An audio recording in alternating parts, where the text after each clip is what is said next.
엄마 돌아가셨대. 스마트폰 화면에 뜬 단체방 메시지가 사건의 시작이었습니다. 늦가을 새벽, 낡은 탁자 위에 놓인 흰색 봉투 한 장. 그 옆으로 주름진 손이 천천히 뻗어와 봉투를 쓰다듬습니다. 카메라가 천천히 올라가 보니 그 손의 주인은 70을 훌쩍 넘긴 할머니. 죽지 않고는 내 목소리가 들리지 않을 것 같았습니다. 할머니의 눈가에 맺힌 눈물 한 방울이 봉투 위로 떨어집니다. 안녕하세요. 저는 박정분이라고 합니다. 올해 72입니다. 오늘은 제 가족에게 일어난 믿기 어려운 이야기를 들려드리려 합니다. 제 사연이 마음에 닿는다면 구독과 좋아요 눌러주시고 여러분의 이야기도 댓글로 나눠주시면 큰 힘이 됩니다. 그날 밤은 유난히 고요했습니다. 새벽 2시 세 남매의 핸드폰이 동시에 울렸습니다. 박정분 여사 별세, 빈소 서울 중구 명성 메모리얼홀 302호, 발인 3일장. 큰아들 민수는 잠결에 핸드폰을 확인하다 벌떡 일어났습니다.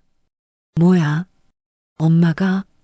민수의 외침에 옆에서 자던 아내 은희도 눈을 떴습니다. 어머님이 왜요? 돌아가셨대.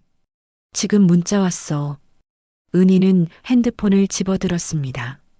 같은 문자가 그녀에게도 와 있었습니다. 어머, 정말. 그런데 언제 편찮으셨대요? 아무 연락도 없었잖아요. 민수는 이미 옷을 챙겨 입으며 황급히 움직였습니다. 일단 장례식장부터 가봐야지. 형님이 보냈나? 아니면 동생? 둘째 딸 미경도 같은 시각 침대에서 벌떡 일어나 핸드폰을 들여다봤습니다. 엄마가 돌아가셨다고? 옆에서 자던 남편이 눈을 비볐습니다. 장모님이? 갑자기? 미경은 떨리는 손으로 오빠에게 전화를 걸었습니다. 오빠 문자 받았어? 엄마 정말 돌아가신 거야? 나도 방금 봤어. 지금 준비해서 장례식장 간다. 너도 빨리 와. 막내 준호는 술 취해 잠들어 있다가 진동 소리에 깼습니다. 흐릿한 눈으로 화면을 보던 그는 화들짝 놀랐습니다. 헉! 엄마! 그는 비틀거리며 일어나 형에게 전화를 걸었습니다. 형, 이거 진짜야? 엄마가 정말? 빨리 와. 명성 메모리얼홀이야. 준호는 급히 옷을 걸치며 중얼거렸습니다. 아니, 언제 아프셨다고. 전화 한 통 없었잖아. 같은 시각, 서울 변두리, 낡은 단칸방 안. 탁자 위에는 흰 봉투 한 장이 놓여 있고 그 옆으로 핸드폰 3대가 나란히 놓여 있었습니다. 방금 전송된 문자 메시지. 박정분 여사 별세. 카메라가 천천히 뒤로 물러나자 탁자 앞에 앉은 사람이 보입니다. 바로 박정분 본인이었습니다. 그녀는 창밖을 바라보며 조용히 중얼거렸습니다. 이제야 너희가 오겠지. 정분의 눈가에는 깊은 주름이 패여 있었고 그 안에 30해 묵은 외로움이 서려 있었습니다. 탁자 위 봉투를 쓰다듬는 그녀의 손은 거칠고 투박했습니다.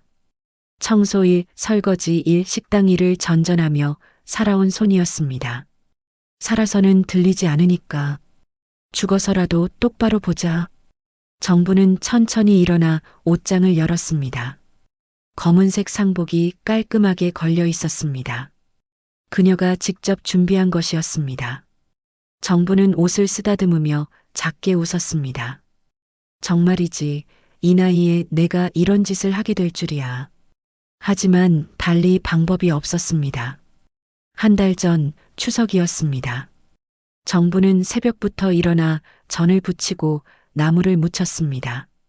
혹시나 자식들이 올까 싶어서였습니다. 올해는 오겠지? 밥상을 가득 차리고 앉아 기다렸지만 오후가 되도록 아무도 오지 않았습니다. 오후 3시쯤 큰아들에게서 문자가 왔습니다. 엄마, 미안. 처가 먼저 갔다가 저녁에 갈게. 용돈 좀 보내줘. 정부는 핸드폰을 내려놓고 한숨을 쉬었습니다. 결국 저녁까지 아무도 오지 않았습니다. 혼자 상 앞에 앉아 젓가락을 들던 정분의 눈에서 눈물이 주르르 흘렀습니다. 어쩌다 이렇게 됐을까? 내가 뭘 잘못한 걸까? 2달 전의 일이었습니다. 정부는 가슴 통증으로 병원을 찾았습니다. 검사를 받고 결과를 기다리는 동안 주변엔 가족들과 함께 온 환자들이 가득했습니다. 정분만 혼자였습니다. 박정분 환자분 들어오세요. 의사는 검사 결과지를 보며 말했습니다. 협심증 초기 증세가 보이네요. 스트레스 많이 받으셨죠? 네. 보호자분은 안 오셨어요? 혼자 왔습니다. 의사는 안타까운 표정으로 고개를 저었습니다. 약 처방해 드릴 테니 꼭 드시고 무리하지 마세요. 가족분들께도 말씀하시고요. 정부는 고개를 끄덕였습니다. 하지만 진료실을 나온 뒤 그녀는 자식들에게 전화하지 않았습니다. 어차피 바쁘다고 할 게 뻔했으니까요. 복도 벤치에 앉아 처방전을 들여다보던 정부는 작게 중얼거렸습니다. 이렇게 죽으면 그때도 혼자일까? 3달 전 정부는 외로움을 이기지 못해 큰아들에게 전화를 걸었습니다. 민수야, 엄마야. 요즘 어떻게 지내니? 엄마, 지금 회의 중이야. 나중에 전화할게. 뚜마이너스. 전화는 끊겼습니다. 정부는 한숨을 쉬고 둘째 딸에게 전화를 걸었습니다. 미경아, 엄마인데. 목소리 좀 들으려고. 엄마, 지금 애들 학원 데려다 주는 중이야. 나중에요. 뚜마이너스. 또 끊겼습니다. 막내에게도 전화했지만 받지 않았습니다. 정부는 핸드폰을 내려놓고 창밖을 바라봤습니다. 창밖엔 저녁 노을이 지고 있었습니다. 정말이지, 이렇게 살다가 그냥 사라지는 건가? 내 목소리는 언제쯤 들릴까? 일주일 전이었습니다. 정부는 사진관을 찾았습니다. 영정사진 찍으러 왔습니다. 사진사는 놀란 표정으로 물었습니다. 혹시 편찮으세요? 정부는 잔잔히 웃으며 답했습니다. 아니요. 미리 준비하는 거예요. 죽고 나서 급하게 찍는 것보단 낫잖아요. 사진을 찍는 동안 정부는 카메라를 똑바로 바라봤습니다. 플래시가 터지고 사진이 인화됐습니다. 흑백 사진 속 정분의 얼굴은 담담했지만 그 눈빛은 단단했습니다. 집으로 돌아온 정부는 흰 봉투를 꺼내 편지를 썼습니다. 사랑하는 내 자식들에게. 펜을 든 손이 떨렸습니다. 이번만큼은 내 목소리를 들어다오. 글씨를 쓰다 말고 정분의 눈에서 눈물 한 방울이 떨어져 종이를 적셨습니다. 그녀는 서둘러 눈물을 닦고 다시 펜을 들었습니다. 편지를 다 쓴 뒤 그녀는 조심스럽게 봉투에 넣고 봉했습니다. 봉투 겉면에는 단 한 줄만 적혀 있었습니다. 마지막 초대장. 정부는 혼자서 모든 것을 준비했습니다. 명성 메모리얼홀에 전화를 걸었습니다. 3일장으로 예약하고 싶은데요. 고인의 성함이 어떻게 되시나요? 박정분입니다. 보호자분이신가요? 네. 제 장례식입니다. 전화 너머로 잠시 침묵이 흘렀습니다. 아, 알겠습니다. 생전 예약이시군요. 조화도 주문했습니다. 향도 미리 샀습니다. 심지어 관까지 준비했습니다. 다만 그 안에 들어갈 건 시신이 아니었습니다. 정부는 은행에 들러 기부신탁 증서를 작성했습니다. 노인복지기금 30억 원 전액 기부. 은행 직원이 놀란 눈으로 물었습니다. 정말 전액을 기부하시는 겁니까? 네. 사랑 없는 곳에는 한 푼도 남기고 싶지 않아요. 직원은 숙연한 표정으로 고개를 숙였습니다. 존경스럽습니다. 정부는 고개를 저었습니다. 존경은요, 그냥 정리하는 겁니다. 드디어 그날 밤이 왔습니다. 정부는 핸드폰을 들고 미리 작성해둔 문자를 확인했습니다. 박정분 여사 별세, 빈소 서울 중구 명성 메모리얼홀 302호, 발인 3일장, 손가락이 떨렸습니다. 정말 이걸 보내도 되는 걸까? 하지만 달리 방법이 없었습니다. 살아서는 그 어떤 말도 들리지 않았으니까. 정부는 눈을 감고 깊게 숨을 들이쉬었습니다. 그리고 전송 버튼을 눌렀습니다. 문자는 세 자식에게 동시에 발송됐습니다. 정부는 핸드폰을 내려놓고 창밖을 바라봤습니다. 늦가을 새벽 하늘은 깊고 고요했습니다. 이제야 너희가 오겠지. 그녀는 흰 봉투를 가슴에 꼭 안았습니다. 정말이지, 이 나이에 이런 연극을 해야 할 줄이야. 하지만 이것만이 유일한 방법이었습니다. 죽음으로라도 내 목소리를 들려주고 싶었습니다. 새벽 3시, 큰아들 민수는 서둘러 차에 올랐습니다. 아내 은희도 급히 화장을 고치며 조수석에 탔습니다. 어머님이 언제부터 편찮으셨을까? 아무 말씀도 안 하셨잖아. 민수는 핸들을 잡으며 중얼거렸습니다. 그러게, 전화 한 통 없었는데. 그러나 그의 머릿속엔 이미 다른 생각이 스쳐 지나가고 있었습니다. 엄마 집은 누가 정리할까? 통장은 어디 있을까? 둘째 딸 미경도 서둘러 차에 올랐습니다. 엄마, 정말 돌아가신 거야? 남편이 운전하며 말했습니다. 일단 가봐야지. 형님이랑 연락은 됐어? 응, 다들 가는 중이래. 미경의 눈가에 눈물이 맺혔습니다. 하지만 그 눈물 뒤엔 다른 계산이 숨어 있었습니다. 요양비, 병원비. 정사는 어떻게 하지? 막내 준호는 택시를 타고 장례식장으로 향했습니다. 술 냄새가 채 가시지 않은 상태였습니다. 엄마, 정말 갑자기 돌아가셨나? 그는 핸드폰을 들여다봤습니다. 마지막으로 엄마에게 전화한 게 언제였더라? 한 달 전? 2달 전? 아니, 그보다 더 됐을지도 몰랐습니다. 준호는 창밖을 바라보며 중얼거렸습니다. 미안해, 엄마. 근데 유산은 얼마나 있을까? 새벽 4시, 명성 메모리얼홀 302호 빈소 앞. 세 남매가 거의 동시에 도착했습니다. 형? 오빠? 다들 왔네. 셋은 서로를 마주보며 황급히 안으로 들어갔습니다. 빈소 안은 조용했습니다. 향 냄새가 코끝을 스쳤고 검은 리본이 걸려 있었습니다. 그리고 상 위에는 박정분의 영정사진이 놓여 있었습니다. 엄마, 미경이 그 자리에서 주저앉으며 울음을 터뜨렸습니다. 민수도 눈시울을 붉혔고 준호는 멍하니 영정사진을 바라봤습니다. 하지만 그들은 몰랐습니다. 이 모든 게 연극이라는 것을, 그리고 그 연극의 주인공이 지금 이 순간 저 멀리서 자신들을 지켜보고 있다는 것을. 같은 시각, 장례식장 구석 작은 모니터실. 정부는 CCTV 화면을 통해 자식들의 모습을 지켜보고 있었습니다. 화면 속 세 남매는 울고 있었습니다.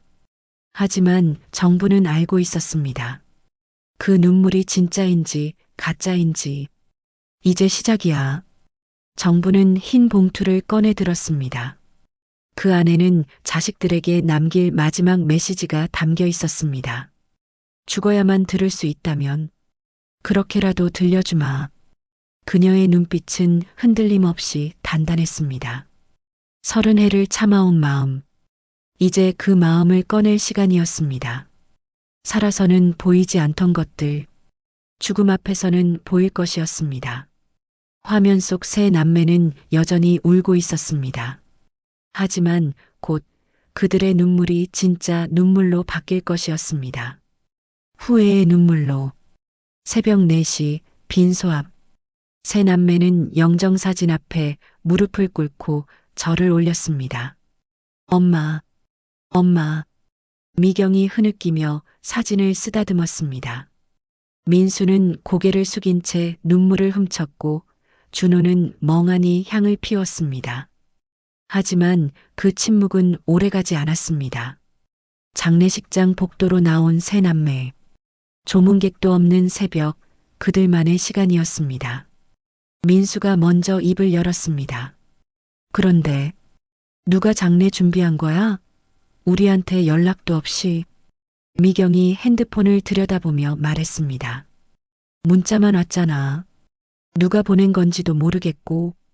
준호가 고개를 갸웃거렸습니다. 엄마 혼자 사셨는데 누가 발견한 거지? 셋은 서로를 쳐다봤습니다. 그리고 거의 동시에 같은 생각을 했습니다. 엄마 집에 가봐야 하는 거 아니야? 은희가 남편 민수에게 속삭였습니다. 여보, 어머님 집 문서는 어디 있을까? 혹시 금고라도. 민수는 주변을 살피며 작게 대답했습니다. 나도 그 생각 중이야. 일단 장례 끝나고 정리해야지. 미경도 남편에게 조용히 말했습니다. 요양비 정산 어떻게 해? 우리가 그동안 엄마한테 쓴 돈도 있고. 남편이 고개를 끄덕였습니다. 일단 통장부터 찾아봐야겠어. 어디 있는지 아는 사람 있어? 준호는 혼자 복도 끝에 서서 담배를 피웠습니다. 정말이지, 이럴 줄 알았으면 좀 더 자주 올걸. 그는 핸드폰을 꺼내 계산기를 두드렸습니다. 엄마 집이 얼마나 나갈까? 예금은 얼마나 있을까? 아침 7시. 조문객들이 하나둘 도착하기 시작했습니다. 세 남매는 재빨리 표정을 바꿔 상주 자리에 앉았습니다. 어머님, 정말 좋은 분이셨는데. 조문객 한 명이 고개를 숙이며 말했습니다. 민수가 눈물을 훔치며 답했습니다. 네, 저희도 미처 몰랐습니다. 엄마가 이렇게 갑자기. 미경도 손수건으로 눈가를 찍으며 말했습니다. 엄마는 늘 절 아껴주셨어요. 제가 힘들 때마다 곁에 계셨죠. 그 말을 듣던 민수가 미경을 힐끗 쳐다봤습니다. 정말이지, 저 애는 언제 엄마 찾아갔다고 저러나? 미경도 오빠의 시선을 느끼며 속으로 중얼거렸습니다. 오빠야말로 맨날 돈 달라고만 했으면서. 조문객이 물었습니다. 그런데 어머님 어디 편찮으셨어요? 준호가 얼버무렸습니다. 그게 저희도 정확히는 모르겠습니다. 혼자 사셔서. 조문객이 고개를 저으며 한숨을 쉬었습니다. 혼자 사셨다니. 참 외로우셨겠어요. 그 말에 세 남매는 잠시 침묵했습니다. 그리고 각자 고개를 숙였습니다. 오전 10시. 조문객들이 잠시 뜸해진 틈을 타 세 남매는 다시 복도로 나왔습니다. 민수가 먼저 말했습니다. 엄마 집 정리는 내가 할게. 장남이니까. 미경이 발끈했습니다. 오빠 혼자? 왜? 나도 가야지. 준호도 거들었습니다. 형, 우리도 같이 가야 하는 거 아니야? 민수가 인상을 찌푸렸습니다. 뭐하러? 정리할 것도 많은데 사람만 많으면 복잡해. 은희가 끼어들었습니다. 그래요. 저희가 알아서 할 테니 미경 씨는 여기서 조문객이나 받아요. 미경이 쏘아붙였습니다. 형수, 무슨 소리예요? 엄마 딸은 나라고요. 내가 왜 빠져야 해요? 준호가 중재했습니다. 야들아, 엄마 장례식장에서 싸우지 마. 창피하게. 민수가 한숨을 쉬었습니다. 그럼 다 같이 가자. 대신 쓸데없는 소리 하지 말고. 오후 2시. 4명은 택시를 타고 정분의 집으로 향했습니다. 서울 변두리 낡은 빌라 단칸방. 문을 열자 좁은 방 안이 눈에 들어왔습니다. 엄마가 여기서 사셨어? 미경이 놀란 표정으로 방을 둘러봤습니다. 민수도 미간을 찌푸렸습니다. 이렇게 좁은 데서. 왜 말을 안 했을까? 은희가 옷장을 열며 말했습니다. 어머님, 옷도 이게 다예요? 너무 낡았네. 준호는 탁자 위를 살폈습니다. 약통 몇 개, 낡은 수첩, 그리고 영수증 뭉치. 형, 이것 좀 봐. 전부 병원 영수증이야. 민수가 받아들었습니다. 협심증? 엄마가 심장이 안 좋으셨어? 미경이 다가왔습니다. 우리한테 말도 안 하시고 혼자 병원 다니셨나 봐. 셋은 잠시 침묵했습니다. 정말이지, 우리가 너무 몰랐나? 하지만 그 생각도 잠시. 민수가 서랍을 뒤지기 시작했습니다. 통장 어디 있을까? 은희도 옷장 구석을 뒤졌습니다. 금고 같은 거 없어요? 미경은 책상 서랍을 열었습니다. 집문서라도 찾아야 하는데. 준호도 이불 밑을 들춰봤습니다. 뭐 숨겨둔 거 없나? 네 명은 방안을 샅샅이 뒤졌습니다. 하지만 통장도 문서도 금고도 없었습니다. 민수가 짜증을 냈습니다. 뭐야, 아무것도 없잖아. 엄마가 어디 맡겨둔 거 아냐? 미경이 한숨을 쉬었습니다. 은행이라도 가봐야 하나? 은희가 말했습니다. 일단 장례 끝나고 천천히 찾아봐요. 어딘가엔 있을 거예요. 그때 준호가 탁자 위 흰 봉투 하나를 발견했습니다. 이건 뭐지?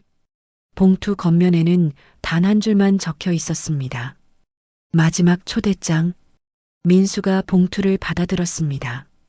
초대장? 무슨 초대장? 미경이 다가왔습니다. 열어봐, 오빠. 민수가 봉투를 뜯으려는 순간 은희가 말렸습니다. 여보, 그거 장례식장에서 열어야 하는 거 아니에요? 유언일 수도 있잖아요. 민수는 잠시 망설이다 봉투를 도로 내려놓았습니다. 그래, 나중에 다 같이 보자. 네 명은 봉투를 챙겨 다시 장례식장으로 돌아갔습니다. 저녁 6시. 빈소로 돌아온 세 남매는 조문객들을 맞으며 다시 효부 행세를 시작했습니다. 엄마는 정말 자식 사랑이 깊으셨어요. 민수가 조문객에게 말했습니다. 저희를 위해 평생을 사셨죠. 미경도 눈물을 글썽이며 덧붙였습니다. 그런데 저희는 미처 몰랐어요. 엄마가 얼마나 힘드셨는지. 준호도 고개를 숙였습니다. 정말 죄송합니다, 엄마. 하지만 조문객이 돌아가자마자 셋은 다시 복도로 나와 속삭였습니다. 통장이 정말 없을까? 은행에 금고 있을 수도 있어. 내일 아침에 은행부터 가보자. 세 남매의 입에서는 엄마 이야기가 아닌 돈 이야기만 오갔습니다. 밤 10시. 조문객들이 모두 돌아가고 빈소는 다시 고요해졌습니다. 세 남매는 각자 피곤한 몸을 이끌고 빈소 옆 작은 방에 누웠습니다. 민수는 천장을 보며 중얼거렸습니다. 정말 엄마 재산이 없는 건가? 그럼 장례 비용은 누가 내지? 미경도 뒤척이며 생각했습니다. 요양비 정산은 어떻게 하지? 내가 쓴 돈도 있는데. 준호는 핸드폰을 보며 한숨을 쉬었습니다. 엄마, 미안해. 근데 정말 아무것도 안 남긴 거야? 한편 정부는 장례식장 구석 작은 의자에 앉아 있었습니다. 그녀는 창밖을 바라보며 조용히 중얼거렸습니다. 내일이면 알게 되겠지. 너희가 찾는 게 무엇인지. 그리고 내가 진짜 남긴 게 무엇인지.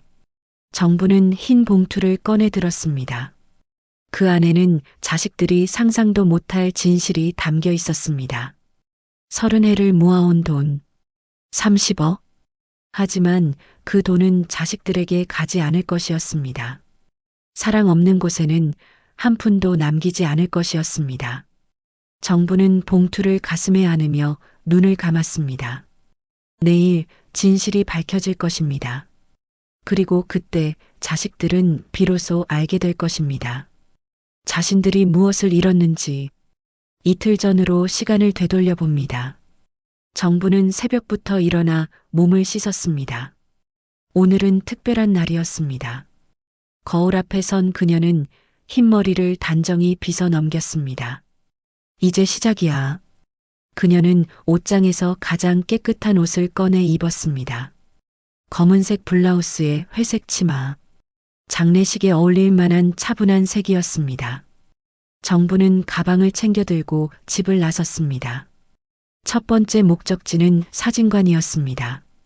오전 9시 동네 사진관. 정분이 문을 열고 들어가자 사진사가 반갑게 맞았습니다. 어서 오세요. 무슨 사진 찍으실 거예요? 정부는 잠시 망설이다 조용히 말했습니다. 영정사진 찍으러 왔습니다. 사진사의 얼굴이 굳었습니다. 네, 영정. 사진이요? 네. 미리 준비하려고요. 사진사는 놀란 표정으로 정분을 살폈습니다. 혹시 많이 편찮으세요? 정부는 고개를 저으며 잔잔히 웃었습니다. 아니요. 그냥 미리 준비하는 겁니다. 죽고 나서 급하게 찍는 것보단 낫잖아요. 사진사는 안타까운 표정을 지었지만 더 묻지 않았습니다. 알겠습니다. 그럼 이쪽으로 앉으세요. 정부는 의자에 앉아 자세를 바로잡았습니다. 사진사가 카메라 앵글을 조정하며 말했습니다. 편안하게 정면을 보세요. 표정은 자연스럽게요. 정부는 카메라를 똑바로 바라봤습니다. 그녀의 눈빛은 담담했지만 그 안에는 단단한 결심이 서려 있었습니다. 플래시가 터졌습니다. 찰칵 사진이 찍혔습니다. 한 장 더 찍을까요? 아니요. 이걸로 충분합니다. 사진이 인화되는 동안 정부는 의자에 앉아 창밖을 바라봤습니다. 거리엔 사람들이 바쁘게 오갔습니다. 누군가는 출근길, 누군가는 장 보러 가는 길. 모두 각자의 삶을 살고 있었습니다. 정말이지, 나도 한때는 저렇게 바쁘게 살았지. 자식들 뒷바라지하느라, 돈 벌느라, 정신없이 살았지. 그런데 이제는 뭐가 남았을까? 나왔습니다.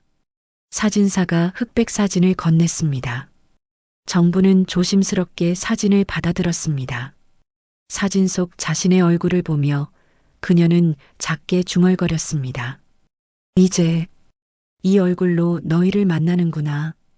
오전 11시 집으로 돌아온 정분. 그녀는 탁자에 앉아 흰 봉투를 꺼냈습니다. 봉투는 아직 비어 있었습니다. 정부는 펜을 들고 편지지를 펼쳤습니다.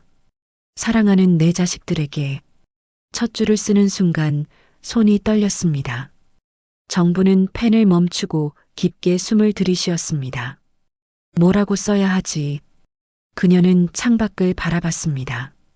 30해 전 남편이 세상을 떠난 뒤 혼자 자식 셋을 키우며 살아온 세월이 주마등처럼 스쳐 지나갔습니다. 새벽부터 청소일 나가고 저녁엔 식당에서 설거지하고 밤늦게 돌아와서도 자식들 도시락 싸고 빨래하고 그렇게 하루하루를 버텼습니다. 큰아들 대학 보낼 때 등록금이 없어서 은행 대출 받았던 일, 둘째 딸 결혼 자금 마련하려고 새벽 배달 일까지 했던 일, 막내 취업 준비 비용 대느라 병원 가는 것도 미뤘던 일, 모든 게 떠올랐습니다. 그런데 자식들은 뭐라고 했던가? 엄마 바빠. 나중에 전화할게. 엄마, 지금 애들 학원 데려다 주는 중이야. 엄마, 돈 좀 보내줘. 급한 일 있어. 그뿐이었습니다. 정부는 눈물을 훔치고 다시 펜을 들었습니다. 이번만큼은 내 목소리를 들어다오. 살아서는 들리지 않았으니 이렇게라도 전하고 싶구나. 글씨를 쓰다 말고 정분의 눈에서 눈물 한 방울이 떨어졌습니다. 종이 위에 작은 얼룩이 생겼습니다. 그녀는 서둘러 눈물을 닦고 다시 펜을 들었습니다. 너희가 원하는 건 돈이었지. 엄마의 마음이 아니라. 그래서 엄마는 결심했단다.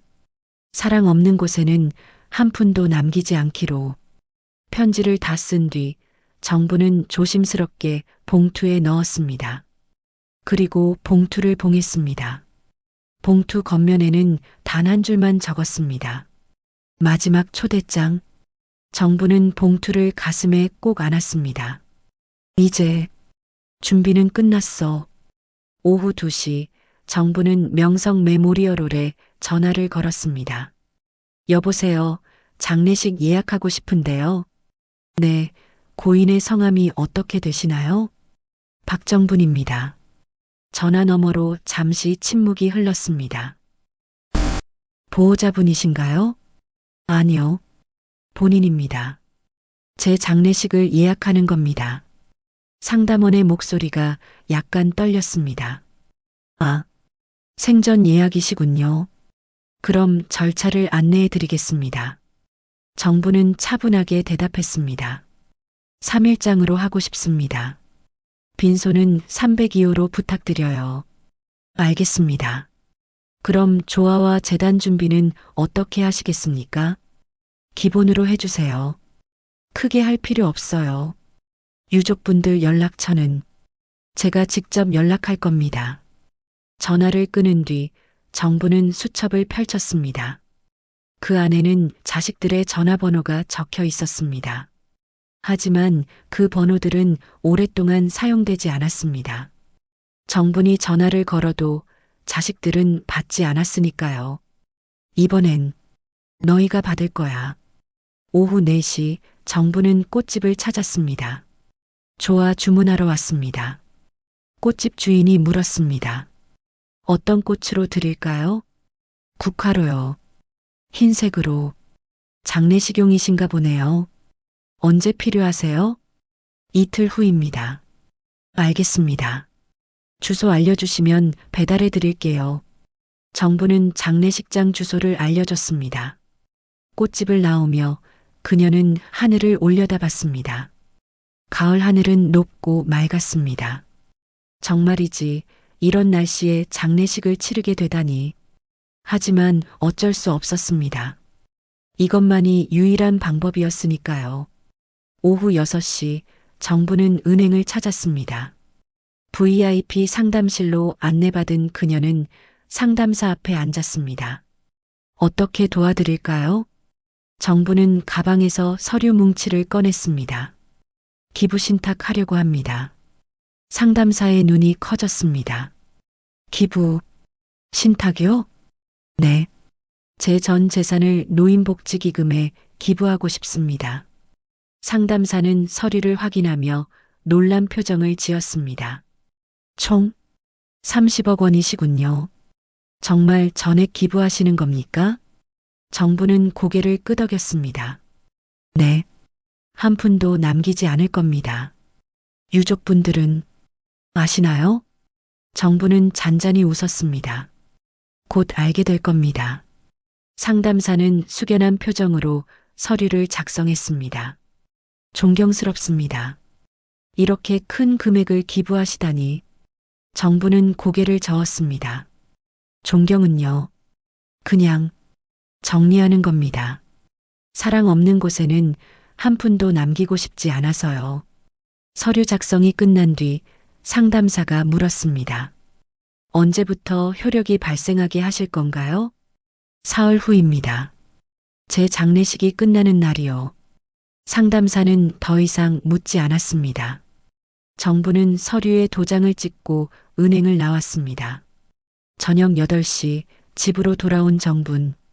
그녀는 탁자에 앉아 마지막 준비를 했습니다. 핸드폰을 꺼내 문자 메시지를 작성했습니다.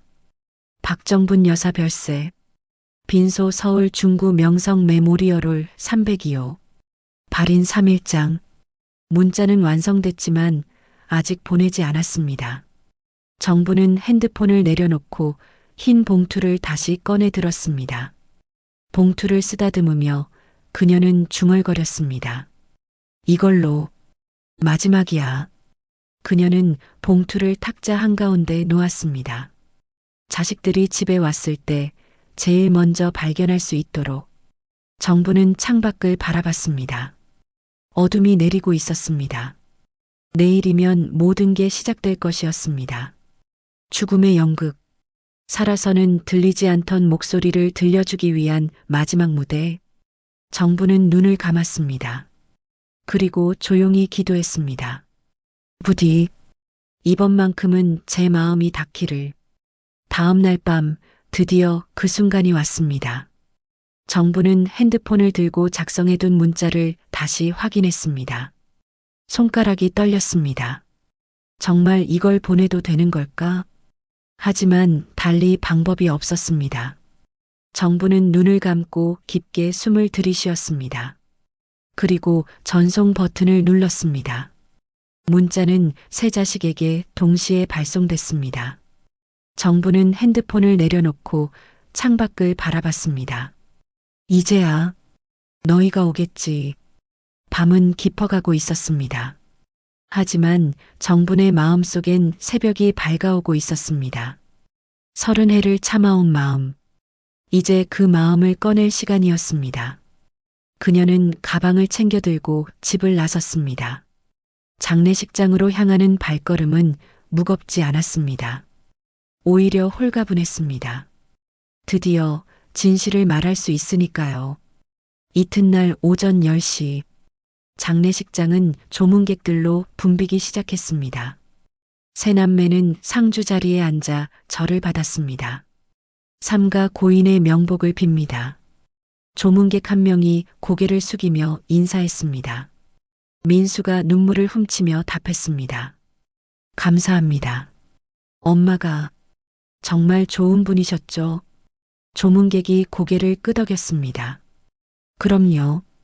박 여사님은 정말 자식 사랑이 깊으셨어요. 맨날 자식 자랑만 하셨죠. 민수는 잠시 멈칫했습니다. 엄마가 나를 자랑했다고? 언제? 난 엄마한테 전화 한 통 제대로 안 했는데. 하지만 그는 표정을 감추고 다시 고개를 숙였습니다. 네. 엄마는 늘 저희를 생각하셨습니다. 옆에서 미경도 손수건으로 눈가를 찍으며 말했습니다. 엄마는 제가 힘들 때마다 제일 먼저 달려오셨어요. 저한테 용돈도 자주 주시고. 그 말을 듣던 민수가 미경을 힐끗 쳐다봤습니다. 용돈? 엄마가 너한테? 엄마가 무슨 돈이 있다고? 미경도 오빠의 시선을 느끼며 속으로 중얼거렸습니다. 뭐 어때? 어차피 다 거짓말인데. 조문객이 또 물었습니다. 그런데 어머님 건강은 괜찮으셨어요? 갑자기 돌아가셨다고 들었는데. 준호가 얼버무렸습니다. 네. 심장이 안 좋으셨는데 저희가 미처 몰랐습니다. 조문객이 한숨을 쉬었습니다. 아이고, 그래도 자식들이 이렇게 효도하니 어머님도 편히 가셨겠어요. 세 남매는 고개를 숙였습니다. 하지만 그들의 마음속엔 다른 생각이 가득했습니다. 민수는 생각했습니다. 장례 비용은 누가 내지? 나한테 돈 없는데. 미경은 생각했습니다. 엄마 통장 비밀번호는 뭘까? 어디서 찾지? 준호는 생각했습니다. 형이랑 누나가 다 가져가는 거 아니야? 나도 목 챙겨야 하는데. 오전 11시 조문객들이 잠시 뜸해진 틈을 타 세 남매는 복도로 나왔습니다. 민수가 먼저 말을 꺼냈습니다. 야, 그 봉투 말이야. 열어봐야 하는 거 아니야? 미경이 고개를 끄덕였습니다. 맞아. 유언장일 수도 있잖아. 빨리 확인해보자. 준호도 동의했습니다. 그래, 지금 열어보자. 나중에 문제 생기면 안 되니까. 민수는 가방에서 흰 봉투를 꺼냈습니다. 봉투 겉면에 적힌 글씨. 마지막 초대장. 세 남매는 봉투를 가운데 두고 둘러섰습니다. 민수가 봉투를 뜯으려는 순간 은희가 다가왔습니다. 여보, 지금 여기서 열어도 돼요? 왜? 뭐가 문제야? 만약에 중요한 내용이면 다른 사람들한테 보일 수도 있잖아요. 민수는 주변을 둘러봤습니다. 복도엔 조문객 몇 명이 오가고 있었습니다. 그럼 빈소 안에서 열자. 네 명은 다시 빈소 안으로 들어갔습니다. 민수가 조심스럽게 봉투를 뜯었습니다. 안에서 편지지 한 장이 나왔습니다.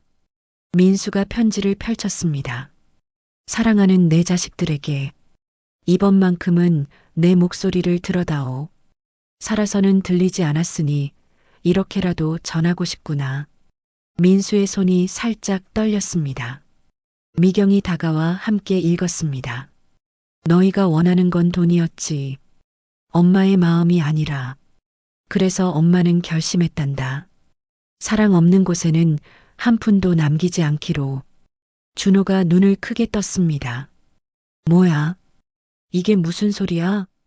미경이 편지를 빼앗아 다시 읽었습니다. 한 푼도 남기지 않는다고? 그럼 유산이 없다는 거야? 민수의 얼굴이 굳었습니다. 설마 엄마가 정말 아무것도 안 남기신 거야? 은희가 황급히 말했습니다. 아니, 그럴 리 없어요. 어머님 집도 있고 예금도 있을 텐데.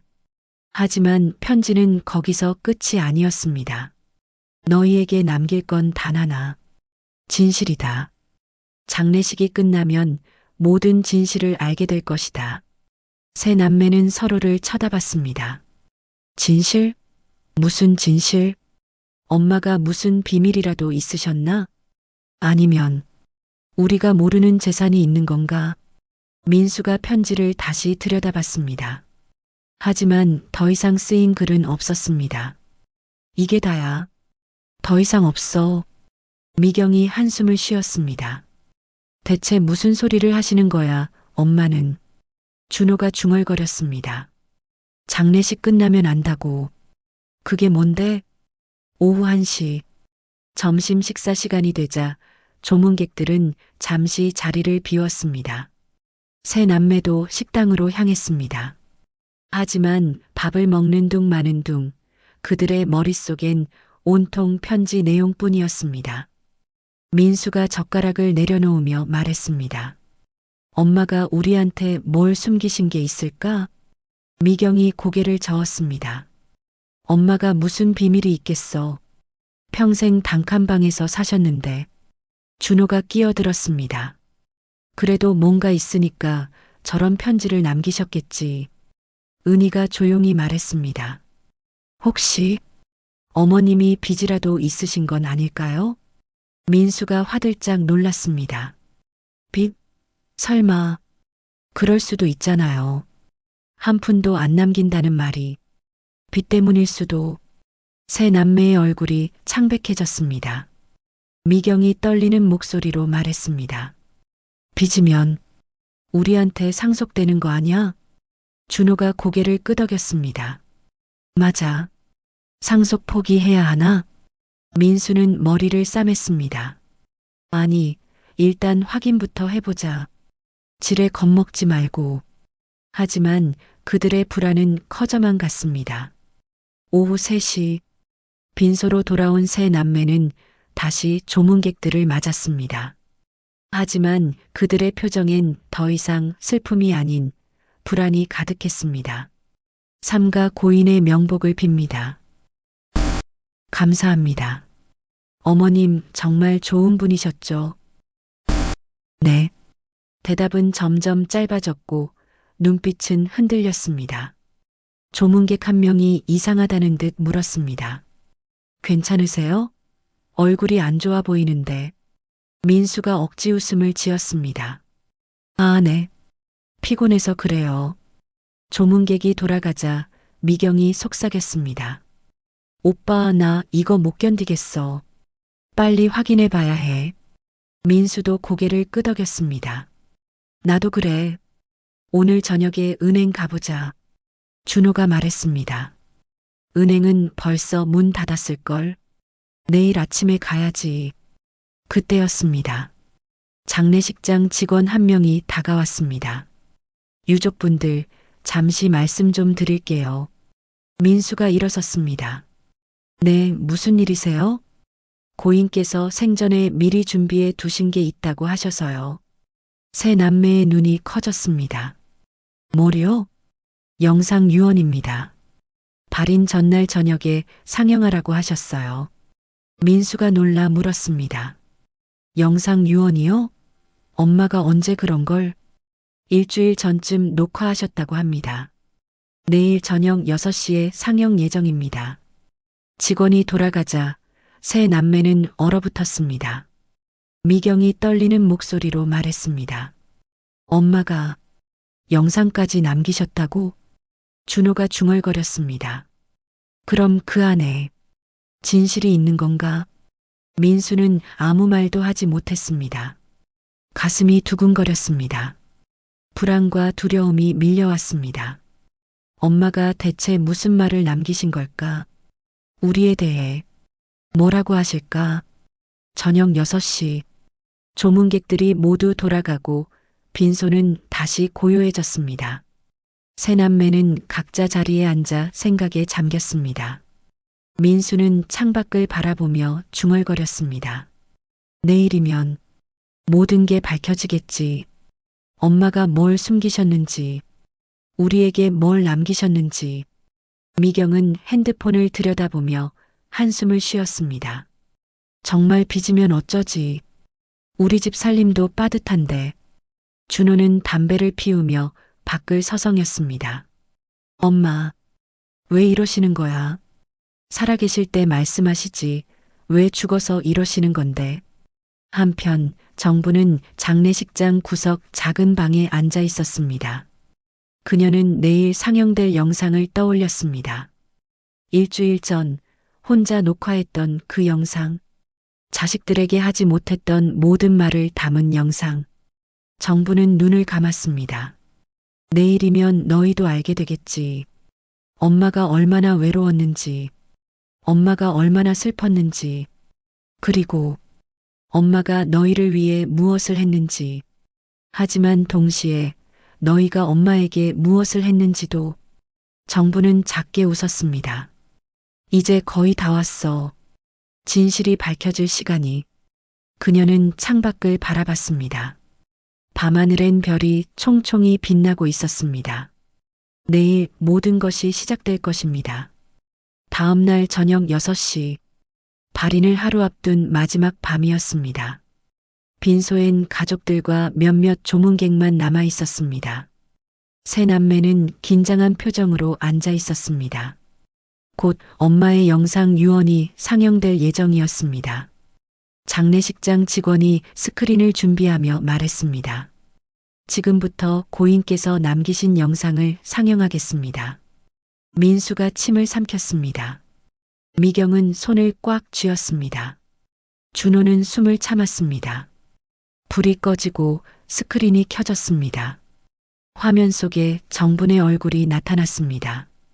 단정히 빗은 흰머리, 담담한 표정, 그리고 단단한 눈빛. 정부는 카메라를 똑바로 바라보며 입을 열었습니다. 민수야, 미경아, 준호야. 엄마다. 세 남매의 가슴이 철렁 내려앉았습니다. 화면 속 정부는 계속 말을 이었습니다. 이 영상을 보고 있다는 건 너희가 드디어 왔다는 거겠지. 엄마가 죽었다는 소식을 듣고서야 말이야. 미경의 눈에서 눈물이 흘렀습니다. 정부는 잠시 숨을 고르고 다시 말했습니다. 살아서는 너희가 오지 않더구나. 전화를 걸어도 바쁘다고 했고 보고 싶다고 해도 나중에라고 했지. 그래서 엄마는 생각했어. 죽어야 보이나 하고. 민수는 고개를 숙였습니다. 준호는 눈을 감았습니다. 이제야 와주는구나. 죽으니까 보이니? 그럼 이건 너희의 시험이야. 화면 속 정분의 눈빛이 예리해졌습니다. 엄마가 진짜 남기고 싶었던 건 돈이 아니야. 진실이야. 너희가 외면했던 진실 말이다. 영상은 계속됐습니다. 정부는 천천히 말을 이어갔습니다. 민수야, 내 이야기부터 하마. 민수의 얼굴이 창백해졌습니다. 내가 엄마 명의로 대출받은 거 다 알아. 3천만 원. 사업 자금이라고 했지. 그런데 그 돈 아직도 못 갚았더구나. 민수는 주먹을 꽉 쥐었습니다. 은희가 놀란 눈으로 남편을 쳐다봤습니다. 여보, 그게 정말이야? 민수는 대답하지 못했습니다. 화면 속 정부는 계속했습니다. 엄마가 그 돈 갚느라 새벽 청소일 2군데 더 다녔어. 허리 아파서 병원 가고 싶었지만 참았지. 내가 언젠가 갚을 거라고 믿었으니까. 민수의 눈에서 눈물이 흘렀습니다. 엄마. 하지만 영상은 멈추지 않았습니다. 은희 씨, 며느리. 은희가 화들짝 놀랐습니다. 엄마를 요양원에 보내려고 입소동에서 위조하려던 거 다 알아. 친구 통해서 들었어. 시어머니 치매 걸렸다고 거짓말하려던 거. 은희의 얼굴이 새하얗게 질렸습니다. 조문객들이 수군거리기 시작했습니다. 저런, 시어머니를 위조까지 하려고 했다니. 은희는 고개를 들지 못했습니다. 정부는 이번엔 딸을 바라봤습니다. 미경아, 내 딸. 미경이 떨리는 눈으로 화면을 봤습니다. 내가 엄마 통장에서 매달 돈 빼간 거 다 알아. 생활비 명목으로 100만 원씩 1년 넘게 엄마한테 허락도 안 받고 말이야. 미경은 손으로 입을 막았습니다. 남편이 놀라 아내를 쳐다봤습니다. 당신이 정말? 미경은 고개를 저으며 흐느꼈습니다. 나도 살기 힘들어서. 화면 속 정부는 슬픈 미소를 지었습니다. 엄마도 알아. 내가 힘들었다는 거. 그런데 딸아, 엄마한테 한 번이라도 물어봤니? 엄마는 얼마나 힘들었는지. 미경은 그 자리에서 주저앉으며 울음을 터뜨렸습니다. 이번엔 막내 차례였습니다. 준호야. 막내. 준호는 벌써 눈물을 흘리고 있었습니다. 넌 그냥 안 왔지. 엄마 생신날도 명절날도 아플 때도 전화해도 안 받고 문자 보내도 답 없고 엄마가 그렇게 보고 싶지 않았니? 준호는 바닥을 주먹으로 쳤습니다. 엄마, 미안해. 정말 미안해. 정부는 화면 속에서 눈물을 훔쳤습니다. 엄마도 외로웠어. 정말 외로웠어. 혼자 단칸방에서 밥 먹을 때, 병원 대기실에서 혼자 앉아 있을 때, 그때마다 너희 생각했어. 언제 오나, 언제 전화하나. 근데 끝내 오지 않더구나. 빈손은 흐느낌으로 가득 찼습니다. 조문객들도 눈물을 훔쳤습니다. 세 남매는 바닥에 엎드려 울었습니다. 정부는 잠시 숨을 고르고 마지막 말을 꺼냈습니다.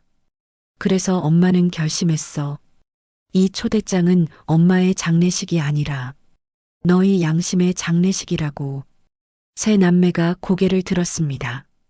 화면 속 정부는 단단한 눈빛으로 말했습니다. 너희가 찾는 건 돈이지.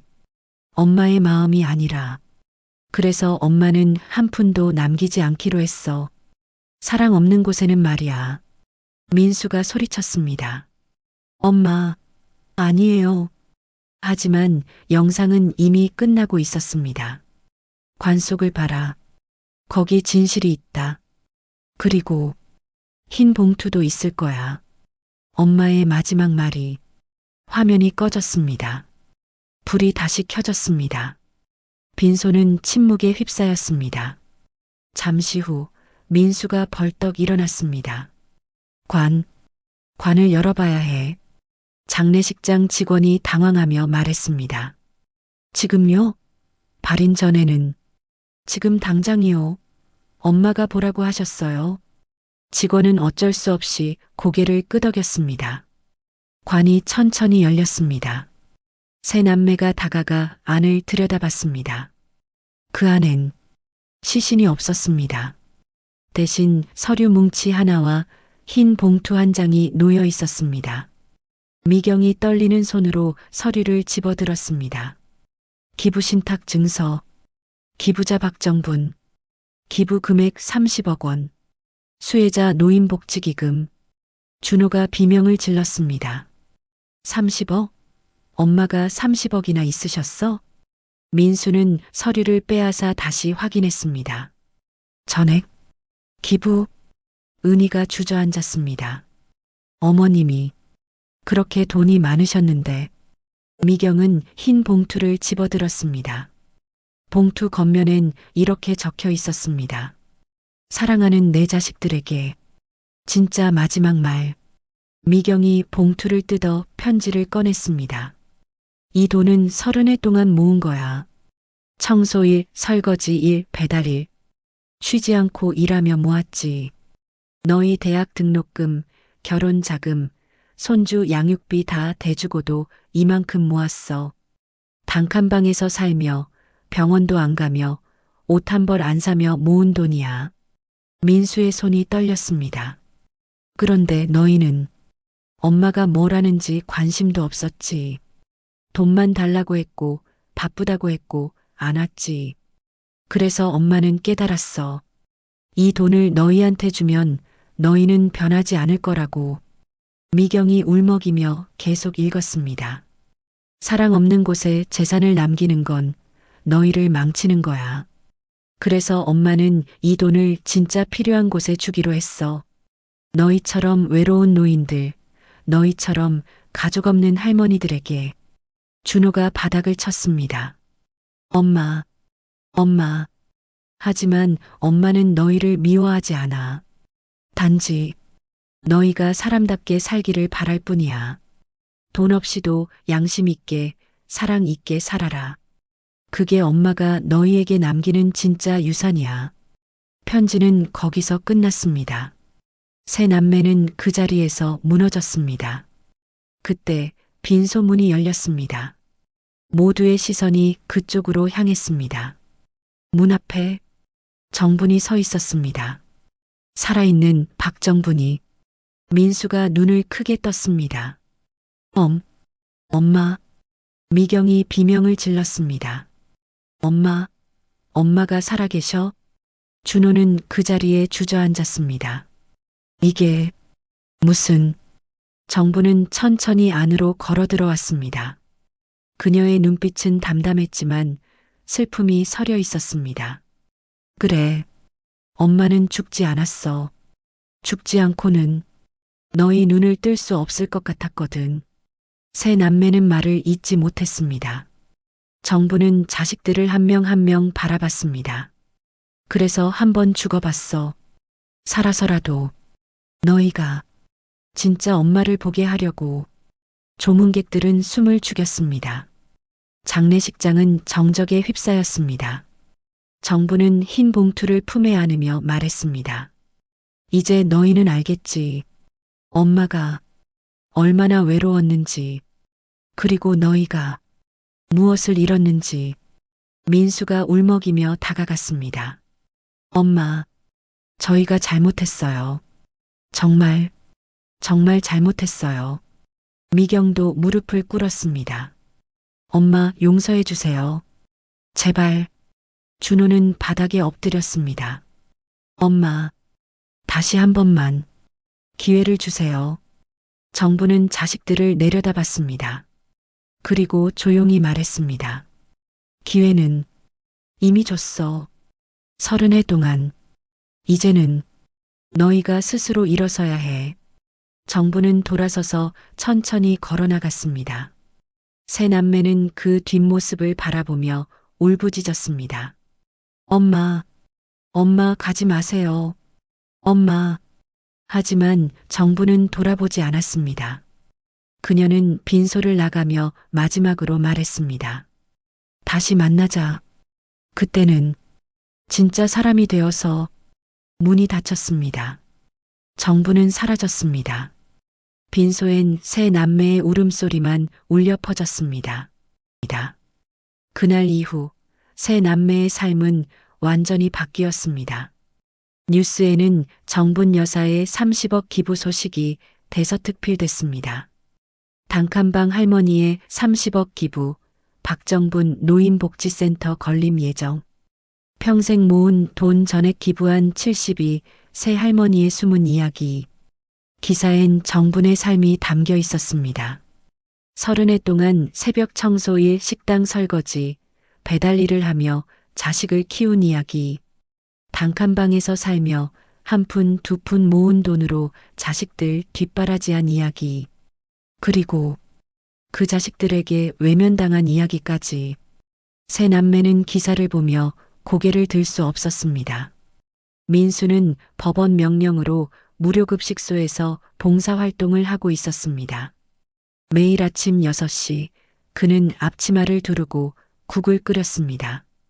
할머니, 할아버지들에게 밥을 나눠주며 그는 엄마를 떠올렸습니다. 할머니, 천천히 드세요. 한 할머니가 민수를 올려다보며 말했습니다. 고맙네, 젊은이. 자네 엄마도 자네 자랑스러워 하실 거야. 민수는 고개를 숙였습니다. 엄마, 저, 이제라도 늦지 않았을까요? 그는 눈물을 참으며 다시 국을 떠서 건넸습니다. 미경은 독거노인 돌봄 봉사를 하고 있었습니다. 오늘도 그녀는 한 할머니 댁을 방문했습니다. 할머니, 제가 왔어요. 청소 도와드릴게요. 할머니는 반갑게 맞아주었습니다. 아이고, 또 왔네. 고맙기도 하지. 미경은 방을 청소하고 설거지를 하고 빨래를 널었습니다. 엄마도 이렇게 혼자 사셨구나. 아무도 찾아오지 않는 단칸방에서 미경은 걸레질을 하다 눈물을 흘렸습니다. 할머니가 물었습니다. 왜 우니, 아가? 아니에요. 그냥 제 엄마 생각이 나서요. 할머니가 미경의 손을 잡았습니다. 엄마한테 잘해드려. 살아계실 때 말이야. 미경은 고개를 끄덕이며 흐느꼈습니다. 준호는 노인 일자리 센터에서 어르신들 일자리 찾는 걸 도왔습니다. 오늘도 한 할아버지가 찾아왔습니다. 젊은이, 나 같은 늙은이도 일할 때 있나? 준호는 컴퓨터를 두드리며 답했습니다. 물론이죠. 할아버지 경력 보면 충분히 일하실 수 있어요. 할아버지가 고마워했습니다. 고맙네. 자네 부모님도 복 받을 거야. 준호는 쓴웃음을 지었습니다. 엄마, 제가 이제야 엄마의 삶을 이해하는 것 같아요. 늙어서도 일해야 했던 그 마음. 자식들 뒷바라지 하려고 쉬지 못했던 그 삶. 준호는 창밖을 바라보며 중얼거렸습니다. 엄마, 어디 계세요? 은희는 요양원에서 봉사를 하고 있었습니다. 그녀는 치매 걸린 할머니 한 분을 돌보고 있었습니다. 할머니, 식사 시간이에요. 할머니는 은희를 알아보지 못했습니다. 너, 누구니? 저 은희예요. 오늘도 왔어요. 할머니는 멍하니 은희를 바라봤습니다. 은희는 할머니 입에 밥을 떠넣어 주었습니다. 시어머니를 요양원에 보내려 했던 자신, 입소 동의서까지 위조하려 했던 자신. 은희는 부끄러워서 고개를 들 수 없었습니다. 할머니, 죄송해요. 정말 죄송해요. 할머니는 여전히 멍한 눈으로 은희를 바라봤습니다. 한 달이 지난 어느 날, 세 남매는 각자의 봉사활동을 마치고 집으로 돌아가던 중이었습니다. 그때 민수의 핸드폰이 울렸습니다. 모르는 번호였습니다. 여보세요? 민수 씨, 박정분 노인복지센터입니다. 민수의 가슴이 철렁 내려앉았습니다. 네. 무슨 일이세요? 어머님께서 오늘 센터 개관식에 참석하라고 하셨습니다. 가족분들 모두요. 민수는 떨리는 목소리로 물었습니다. 엄마가 거기 계세요? 네. 오후 2시까지 와주시기 바랍니다. 전화가 끊겼습니다. 민수는 곧장 미경과 준호에게 연락했습니다. 엄마가 우릴 부르셨대. 오후 2시 박정분 노인복지센터 개관식장. 세 남매는 떨리는 발걸음으로 안으로 들어갔습니다. 넓은 홀엔 많은 사람들이 모여 있었습니다. 기자들, 복지 관계자들, 그리고 노인분들.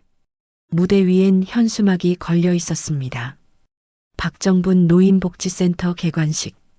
그리고 그 옆에 정분이 서 있었습니다. 검은색 정장을 차려입은 정분. 그녀는 예전보다 훨씬 당당해 보였습니다. 민수가 숨을 멈췄습니다. 엄마. 미경이 눈물을 글썽였습니다. 엄마. 준호는 그 자리에 서서 엄마를 바라봤습니다. 정부는 무대 위에서 새 자식을 발견했습니다. 잠시 눈이 마주쳤습니다. 정부는 아무 표정 없이 고개를 돌렸습니다. 개관식이 시작됐습니다. 센터장이 나와 인사했습니다. 오늘 이 박정분 노인복지센터가 문을 열 수 있었던 건 박정분 여사님의 헌신 덕분입니다. 여사님께서는 평생 모은 30억 원 전액을 우리 어르신들을 위해 기부해 주셨습니다. 박수가 터져 나왔습니다. 세 남매는 박수를 치지 못했습니다. 그저 엄마를 바라볼 뿐이었습니다. 센터장이 정분을 무대 앞으로 초대했습니다. 박정분 여사님, 한 말씀 부탁드립니다. 정분은 천천히 마이크 앞으로 걸어갔습니다. 그녀는 잠시 숨을 고르고 입을 열었습니다. 저는 평생 가족을 위해 살았습니다. 하지만 정작 저는 외로웠습니다. 청중들이 숙연해졌습니다. 그래서 깨달았습니다. 사랑은 일방적이면 안 된다는 것을, 주기만 하는 사랑은 결국 나를 망가뜨린다는 것을. 정부는 새 자식을 바라봤습니다. 그래서 저는 제 돈을 진짜 필요한 곳에 쓰기로 했습니다. 저처럼 외로운 어르신들, 저처럼 가족 없는 분들에게요. 민수는 고개를 숙였습니다. 미경은 눈물을 흘렸습니다. 준호는 주먹을 꽉 쥐었습니다. 정부는 마지막 말을 꺼냈습니다. 하지만 저는 포기하지 않았습니다. 사람은 변할 수 있다고 믿으니까요. 사랑은 다시 시작할 수 있다고 믿으니까요. 개관식이 끝났습니다. 사람들이 하나둘 자리를 떠났습니다. 세 남매는 무대 앞에 서서 기다렸습니다. 정분이 무대에서 내려왔습니다. 민수가 다가갔습니다. 엄마. 정분은 멈춰 섰습니다. 민수는 무릎을 꿇었습니다. 엄마, 저희가 정말 잘못했어요. 그동안 엄마 마음은 생각도 안 하고 돈만 생각했어요. 정말 죄송해요. 미경도 무릎을 꿇었습니다. 엄마, 저도요. 엄마가 얼마나 외로우셨는지 이제야 알았어요. 봉사활동하면서 엄마 생각 안 난 날이 없었어요. 준호도 무릎을 꿇었습니다. 엄마, 제가 제일 나빴어요. 연락도 안 하고 찾아뵙지도 않고 이제라도 늦지 않았으면 좋겠어요. 정부는 새 자식을 내려다봤습니다. 그녀의 눈가에 눈물이 맺혔습니다. 일어나거라. 새 남매가 고개를 들었습니다. 정부는 천천히 말했습니다. 엄마는 너희를 미워한 적 없어. 단지 너희가 사람답게 살기를 바랐을 뿐이야. 민수가 울먹였습니다. 엄마. 정부는 품에서 흰 봉투 하나를 꺼냈습니다. 세 번째 봉투였습니다. 이게 진짜 마지막 초대장이야. 미경이 떨리는 손으로 봉투를 받았습니다. 봉투를 뜯자 편지 한 장이 나왔습니다. 다시 만나자. 이번엔 진짜 가족으로 30억 중 5억은 너희를 위해 남겨뒀어. 하지만 그건 그냥 주는 게 아니야. 1년 동안 봉사활동 계속하고 진짜 사람이 되거든 쓰거라. 그게 엄마가 너희에게 주는 다시 시작할 기회야. 준호가 편지를 읽으며 흐느꼈습니다. 엄마, 감사해요. 정말 감사해요. 정부는 새 자식을 하나씩 끌어안았습니다. 엄마는 너희를 사랑해. 늘 사랑했어. 민수가 엄마를 꽉 안았습니다. 엄마, 이제 자주 찾아뵐게요. 매일이라도. 미경도 엄마 손을 잡았습니다. 엄마, 이제 혼자 살지 마세요. 저희랑 같이 살아요. 정부는 고개를 저었습니다. 아니야. 엄마는 이제 엄마 삶을 살고 싶어. 너희도 너희 삶을 살고 엄마도 엄마 삶을 살자. 대신 서로 사랑하면서 말이야. 준호가 물었습니다. 엄마는 어디서 사실 거예요? 정부는 창밖을 바라보며 미소 지었습니다. 바닷가 작은 마을에 집 하나 샀어. 거기서 진짜 내 인생 살아볼 거야. 살아있을 때라도 내 장례를 치러보길 잘했어. 그래야 진짜로 살 수 있었으니까. 그로부터 석 달 후, 바닷가 작은 마을. 정부는 아침 햇살을 받으며 산책을 하고 있었습니다. 파도 소리가 잔잔히 들려왔습니다. 핸드폰이 울렸습니다. 민수였습니다. 엄마, 이번 주말에 찾아뵐게요. 손주들 데리고요. 정부는 미소 지었습니다. 그래, 기다리마. 전화를 끊고 또 다른 전화가 왔습니다. 미경이었습니다. 엄마, 오늘 봉사활동 다녀왔어요. 할머니 한 분이 엄마 닮으셨더라고요. 그래, 잘했네. 준호에게서도 문자가 왔습니다. 엄마 사랑해요. 이번 달 용돈 제가 보내드릴게요. 정부는 문자를 보며 눈물을 글썽였습니다. 그녀는 바다를 바라봤습니다. 바람이 불어왔습니다. 그 바람에 흰 봉투 한 장이 날렸습니다. 빈 봉투였습니다. 이제 모든 말을 다 전했으니까요. 정부는 날아가는 봉투를 바라보며 중얼거렸습니다. 죽지 않고도 내 목소리를 들을 수 있었구나. 이제야 진짜 살 수 있겠어. 파도가 밀려왔다 밀려갔습니다. 정부는 해변을 걸으며 노래를 흥얼거렸습니다. 평생 처음으로 진짜 자유로웠습니다. 하늘은 높고 바다는 넓었습니다. 그리고 정분의 마음도 이제 자유로웠습니다. 오늘 제 이야기를 끝까지 함께 해주셔서 감사합니다. 혹시 여러분도 비슷한 기억이나 마음속 깊은 사연이 있으시다면 댓글로 나눠주시면 함께 공감하며 위로가 될 것 같습니다. 구독과 좋아요는 제가 더 많은 이야기를 전할 수 있는 큰 힘이 됩니다. 늘 건강하시고 오늘도 평안한 하루 되시길 바랍니다. 어디에서 듣고 계신지도 알려주시면 감사하겠습니다.